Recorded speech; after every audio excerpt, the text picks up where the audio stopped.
اعوذ باللہ من الشیطان الرجیم، بسم اللہ الرحمن الرحیم۔ السلام علیکم خواتین و حضرات۔ آج ہمارا موضوع ہے ملیریا بخار یعنی موسمی بخار۔ یہ ملیریا بخار کی کیا وجوہات ہے اور ان کی علامت کیا ہے، میں کوشش کروں گا کہ آپ کو تفصیل سے اس کے حوالے سے بتا دوں گا۔ ملیریا بخار جو ہے یہ آسانی سے نہیں اترتا اور خاص کر جو سپلین تلی ہے اس پر اثر انداز ہو جاتا ہے، اور بچوں کا تلی اور سپلین بڑھ جاتا ہے اور خون کی کمی پیدا کر دیتا ہے۔ ملیریا بخار چونکہ ایک جان لیوا مرض ہے اور اس سے بعض اوقات جو سپلین متاثر ہو جاتا ہے اور بڑھ جاتا ہے اور خون کی کمی آ جاتی ہے جو موت کا سبب بن جاتا ہے۔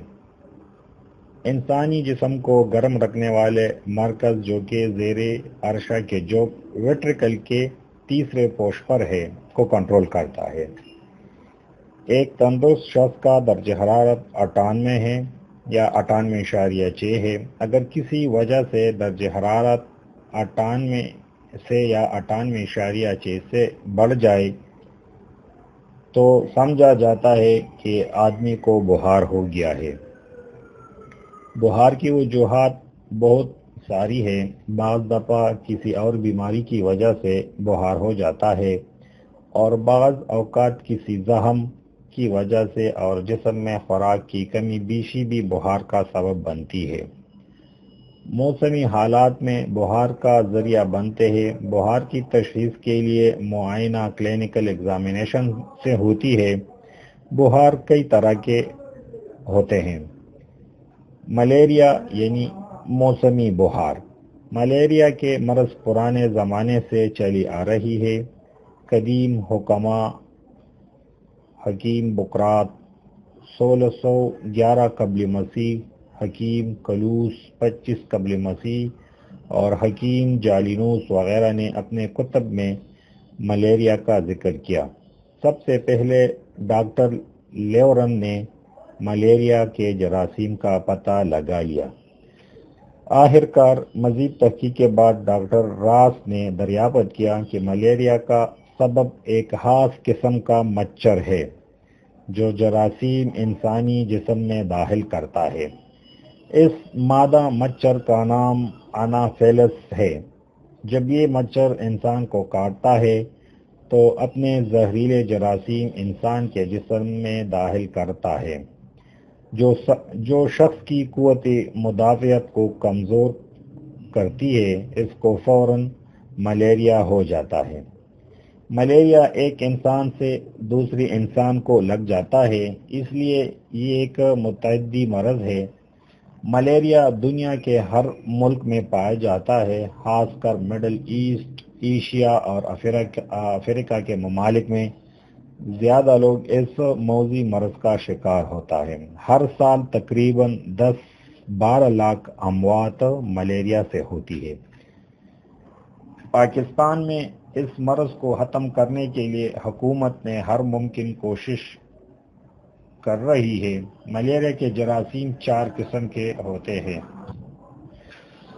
اس میں نمبر 1 ہے پلازموڈیم ملیریا، دوسرا ہے پلازموڈیم ویواکس، اور تیسرا ہے پی پالسیپارم، اور چوتھا پلازموڈیم اوویل۔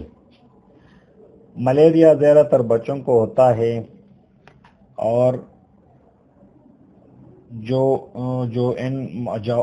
جوان بار بار انفیکشن سے کمزور پڑ جاتے ہیں، اس لیے ان پر بھی ملیریا کے جراثیم جلدی اثر انداز ہوتے ہیں۔ ملیریا گندے خون کے انتقال کے ذریعے بھی پھیلتا ہے، کیونکہ یہ متعدی مرض ہے۔ ہسپتالوں میں گندی سرنجیں استعمال کرنے اور گندا سامان استعمال کرنے سے ملیریا کے جراثیم ایک شخص سے دوسرے شخص کے خون میں منتقل ہو جاتے ہیں۔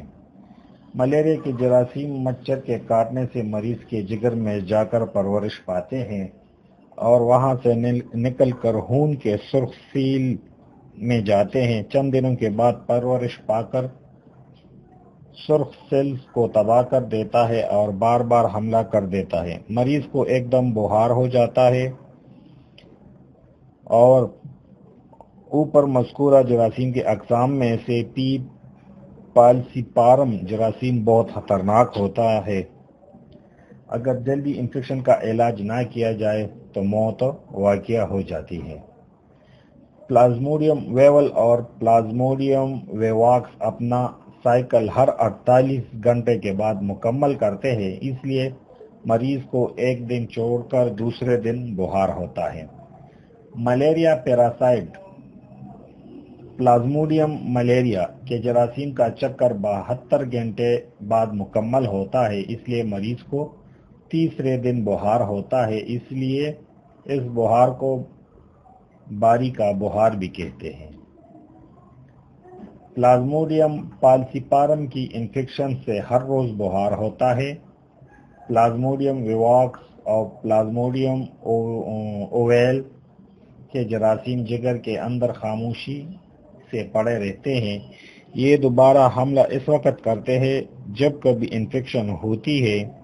یہ کئی سال تک جگر میں موجود رہتے ہیں۔ ایسے مریضوں کو 2 قسم کی دوائی دی جاتی ہے، ایک جراثیم میں موجودہ جراثیم کو تباہ کر دیتی ہے اور دوسری سرخ سیل ریڈ سیل میں پیراسائٹس کو ختم کرتی ہے۔ ملیریا جراثیم ملیریا پیراسائٹ کی پیدائشی طولہ سے اور تناسل سے ہوتی ہے۔ یہ جراثیم چھوٹے چھوٹے ہوتے ہیں، انسان کے جگر اور خون کے سرخ سیل میں پرورش پاتے ہیں۔ جب انفیکشن ہوتی ہے یہ جراثیم مچھر کے کاٹنے سے جسم میں داخل ہو کر بخار چڑھا دیتے ہیں۔ ملیریا کے چاروں اقسام کے جراثیم کا پرورش پانے کا زمانہ مختلف ہوتا ہے۔ پلازموڈیم ویواکس اور پلازموڈیم ویول کا زمانہ 14 دن یا 3 ہفتے تک ہو سکتا ہے، اور پیراسائٹ ملیریا کا پیریڈ تقریباً 1 ماہ سے 2 ماہ تک ہوتا ہے، جبکہ پلازموڈیم پالسیپارم 12 دن سے لے کر 2 ہفتے تک پروان چڑھتے ہیں۔ ویواکس جراثیم کے علامات 1 سال کے عرصے میں ظاہر ہوتی ہے۔ اب ملیریا کی جو علامات محسوس ہوتی ہے مریض کو جب ملیریا ہو جاتا ہے تو ان کے ساتھ جو علامات ہیں وہ میں آپ کو بتا رہا ہوں۔ اوپر بیان کیا کہ ملیریا کے مختلف حالتیں ہیں جن کی مدت 1 ہفتے سے لے کر 2 ماہ اور بخار کو کنٹرول کرنے والی ادویات کا استعمال کرنے سے مدت 1 سال تک بڑھ جاتی ہے۔ ابتدائی مرحلے میں مریض کو کپکپی یعنی سردی شروع ہو جاتی ہے اور آہستہ آہستہ درجہ حرارت بڑھنے لگتا ہے۔ بالا آخر پسینہ آنے کے بعد بخار غلبہ پا لیتا ہے۔ حرارت 100 سینٹی گریڈ سے 105 سینٹی گریڈ تک بڑھ جاتی ہے۔ اسی دوران مریض کو یعنی الٹی آنی شروع ہو جاتی ہے اور دل پریشان ہو جاتا ہے، جسم ٹوٹنے لگتا ہے اور 1 یا 2 دن کے بعد مریض اپنے آپ کو تندرست پاتا ہے، لیکن اچانک پھر ملیریا کا حملہ ہوتا ہے، الٹی اور سر درد ہوتی ہے۔ اس حالت میں مریض کو فوراً کسی اچھے ڈاکٹر سے رجوع کرنا چاہیے تاکہ بخار کو جلدی کنٹرول کیا جا سکے۔ ملیریا کے جراثیم کافی مدت تک موجود رہتے ہیں۔ چھوٹے بچوں اور حاملہ عورتوں پر ملیریا کا حملہ سخت ہوتا ہے کیونکہ ان میں امیونٹی کمزور پڑ جاتی ہے۔ بچوں کو ماں کے جسم کے آنتوں کے ذریعے ملیریا ہوتا ہے۔ اس صورت میں حاملہ عورت کا علاج فی الفور کروانا چاہیے۔ یہ تھی ملیریا کی علامات، اور میں نے وجوہات بھی بتا دی کہ کس وجہ سے ملیریا پھیل جاتی ہے۔ یا ملیریا اس کی ایک سب سے بڑی وجہ یہ ہے جب ایک بندہ ملیریا کا بخار میں مبتلا ہو اور وہ کسی دوسرے صحت مند آدمی کو خون دیتا ہے تو اس کی وجہ سے بھی پھیل جاتی ہے۔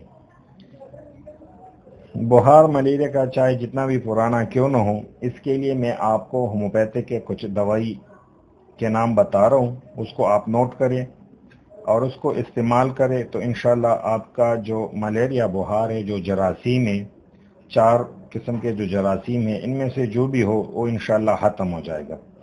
پہلے دوائی کا نام ہے وہ بھی ملیریا کے نام سے ہومیوپیتھک میں، وہ 200 میں روزانہ لیا کرے۔ اس میں یہ کہ ہر 1 دن یا دوسرے دن بعد بخار کا آنا اور سردی لگ جانا۔ اس کے علاوہ جو مریض دست یا الٹی میں مبتلا ہو اور تھکاوٹ بہت زیادہ محسوس کر رہے ہیں، یعنی کمزوری بہت زیادہ محسوس کرے، تو اس کے لیے ارسینک ہے، ارسینک استعمال کریں۔ تیسری جو دوائی ہے ایپیکاک ہے، اس میں وامٹنگ ہے، ڈائریا ہے اور سر درد ہے۔ چوتھی نمبر پہ چائنا آپ ہے۔ چائنا آپ میں کمزوری ہے، بھوک کا نہ لگنا یا منہ کا ذائقہ خراب ہو جانا، جی مت لانا اس میں ہے۔ پانچویں نمبر پر راسٹاکس ہے۔ ملیریا بخار کے ساتھ اگر بدن میں درد وغیرہ ہو تو آپ راسٹاک استعمال کریں۔ اس کو آپ کم از کم 1 مہینے 2 مہینے تک استعمال کریں تو انشاءاللہ آپ کا جو ملیریا بخار ہے وہ مکمل ٹھیک ہو جائے گا، اور آپ کو کسی قسم کی انجیکشن یا اسٹیرائڈ یا اینٹی بایوٹک لینے کی ضرورت نہیں پڑے گی۔ اس کے ساتھ آپ پرہیز کریں، نرم غذا کھا لیں، بالکل نرم، یخنی، سبزی وغیرہ، گوشت، دال، چاول یہ استعمال نہ کریں، مرغن اشیاء وغیرہ استعمال نہ کریں۔ اور آخر میں ہمارا ایڈریس ہے، اس پر واٹس ایپ آئی مووی ہے۔ اگر کوئی کسی اور بیماری کے سلسلے میں مشورہ کرنا چاہتے ہیں تو ہم اینی ٹائم آن لائن ہوتے ہیں۔ اگر کسی کو یہ دوائی کسی بھی ہومیوپیتھک اسٹور سے نہیں مل رہی تو وہ ہم سے بھی منگوا سکتے ہیں۔ آپ ہم سے بذریعہ ڈاک یا TCS ہم کوریئر کر سکتے ہیں۔ اور ہمارا چینل سبسکرائب کرنا نہ بھولیے۔ اپنا خیال رکھیے۔ شکریہ۔ اللہ حافظ۔